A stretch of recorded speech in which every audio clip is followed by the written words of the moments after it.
would be that one piece of advice that you'd go back and give yourself? I think most people, what holds them back from actually starting their own business is the fear. What helps at that stage is just to make the fear concrete, right? And then think about, okay, what would happen if I fail? And once you make that fear very concrete, I think then it's easier to actually work with it.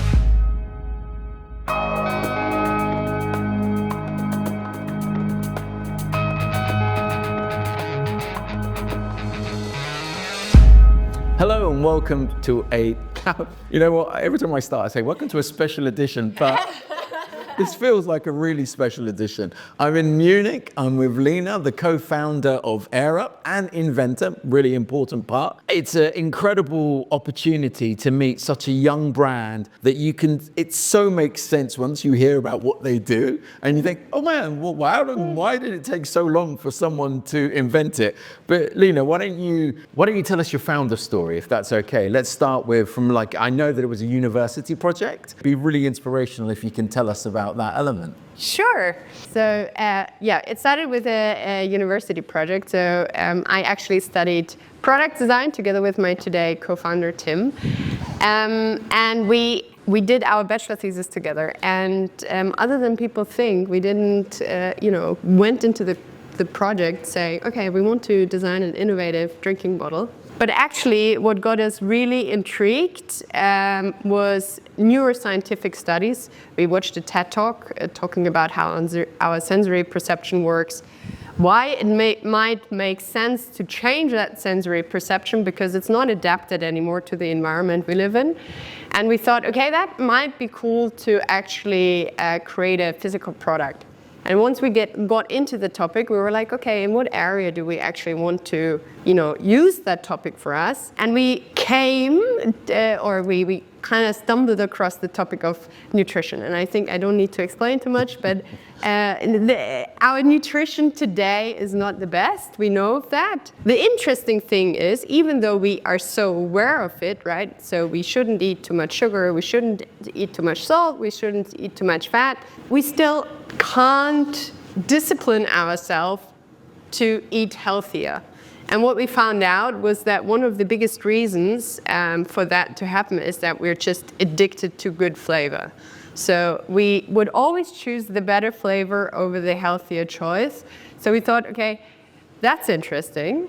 Maybe there's a way of simulating flavor that is attractive without having to add sugar, salt, and all the unhealthy stuff. So we digged into the flavor perception, and what we found out was that our flavor perception is not only defined by our tongue, other than a lot of people think, but it actually is heavily influenced by our perception of smell. And that happens because while we eat or we chew food or while we drink, we actually extract aromas, and they rise up through the back of our mouth to the nose. It's called retronasal olfaction, and gets there mistaken from the brain as flavor, and then just exhale. So we thought, okay, that's really interesting. Maybe we can use retronasal olfaction to make something very healthy, a lot more flavorful. And then, of course, we came to the topic of water, because there's nothing more healthy to drink than water, but people struggle so much with drinking enough water.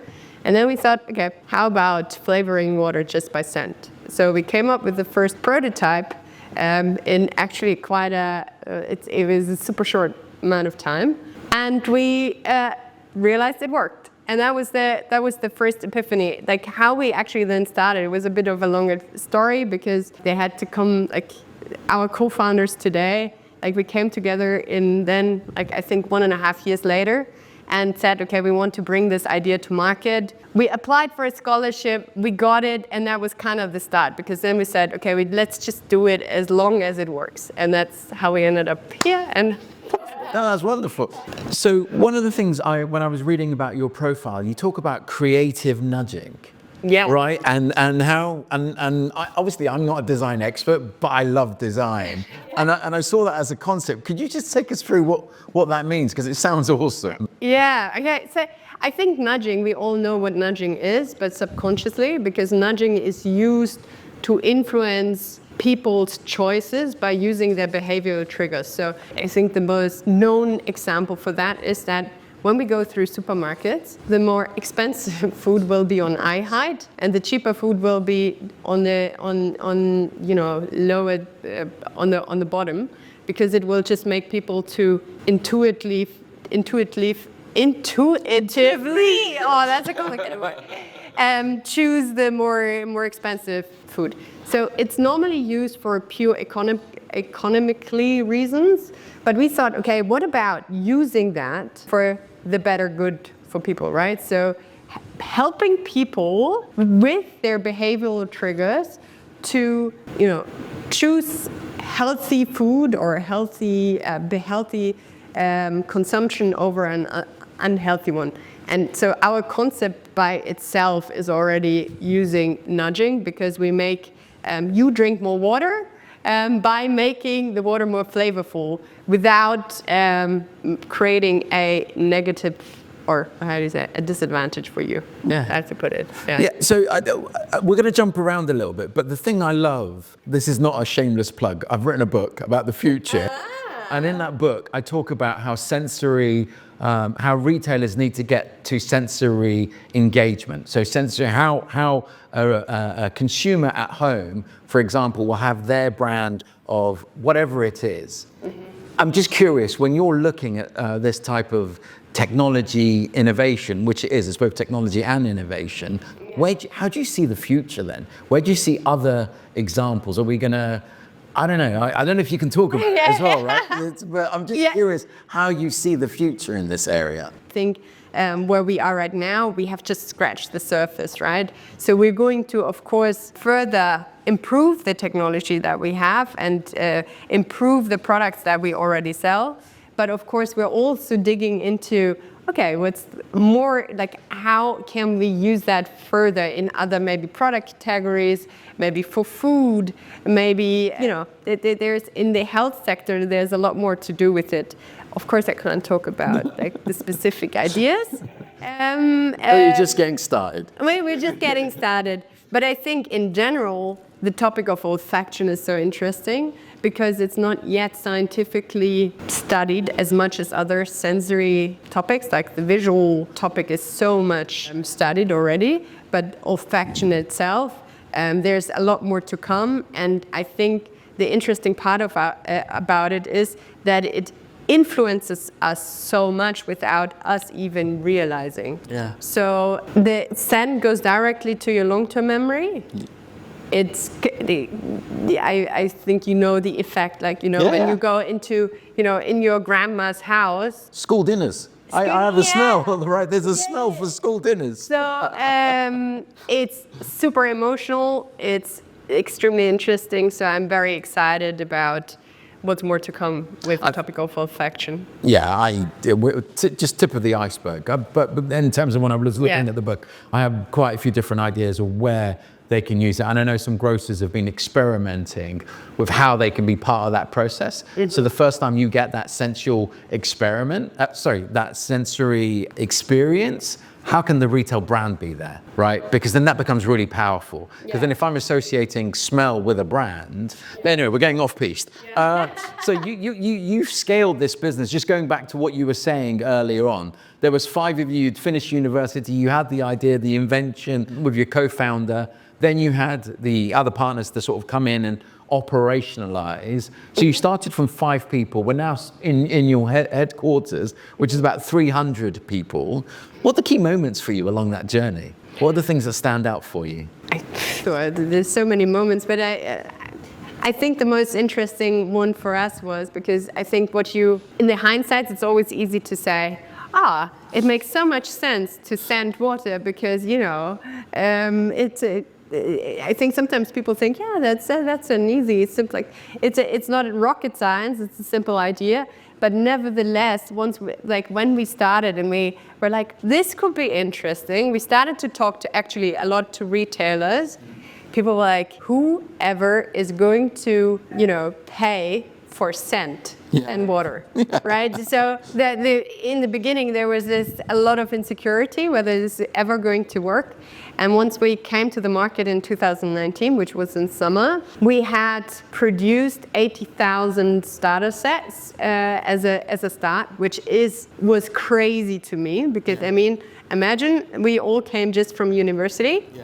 I studied product design, but I've never designed a product that ever went to market in that scale. Yeah. We had 2 months.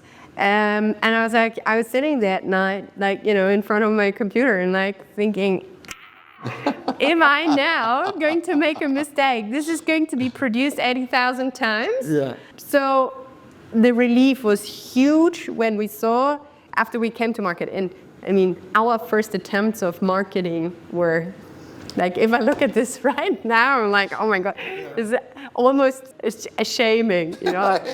But it worked. We sold off those 80,000 starter sets within 6 weeks. And I think that was the epiphany moment where we're like, okay, this has potential. And then everything went so fast. Like we grew, like we were 5 people at that, like, no, I think after market start, we were like 10 people around. End of the year, we were 30 people. End of next year, we were 90 people. End of the year after, we were 170 people. Wow. So it was just a huge growth. And, you know, I think at that point, it's so hard to take everything in because everything happens so fast that it's really hard to point a finger to like a specific moment. That's okay. What would be that one piece of advice that you'd go back and give yourself when you're at 5 people? What could you have gone back and say?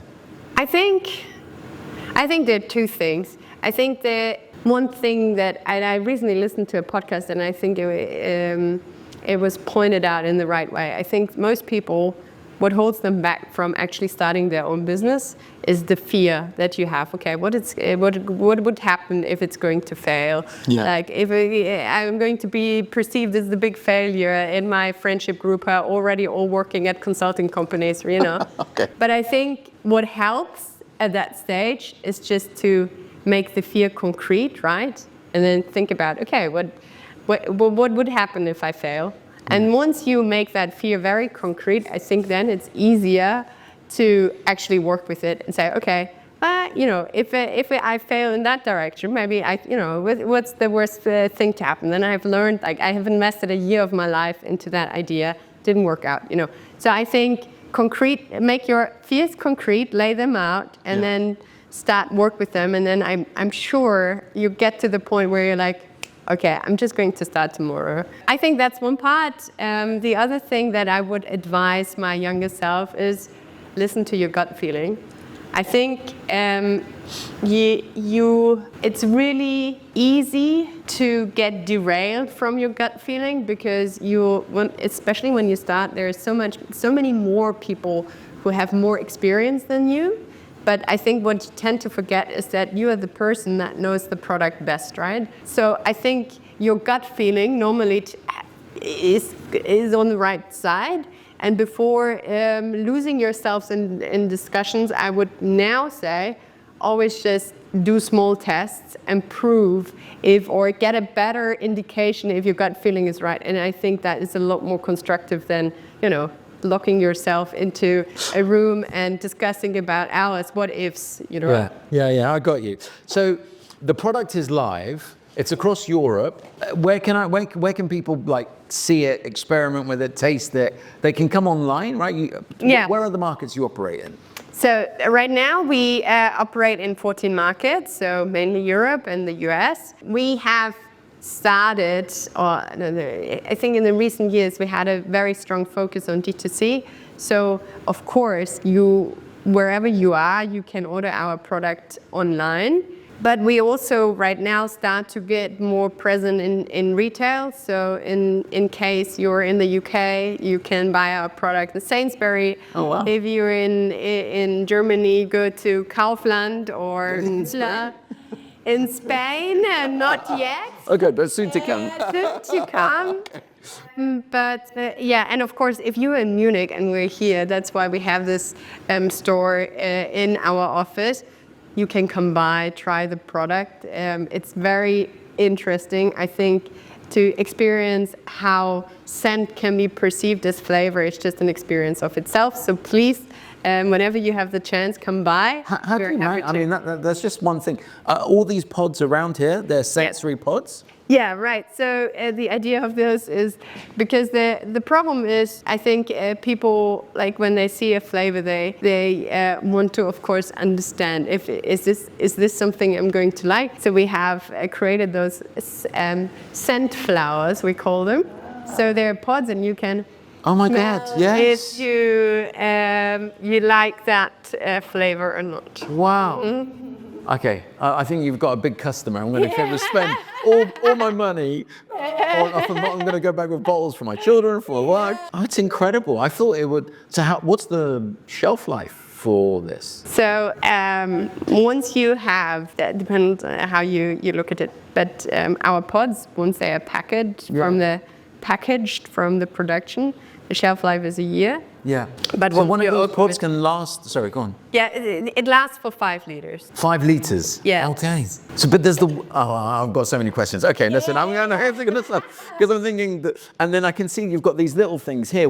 So these those are for, once you have a pod open, you can put them into those little boxes. So I can mix and match. Yeah, and you can keep them fresh, basically, once they're out of the package. Right.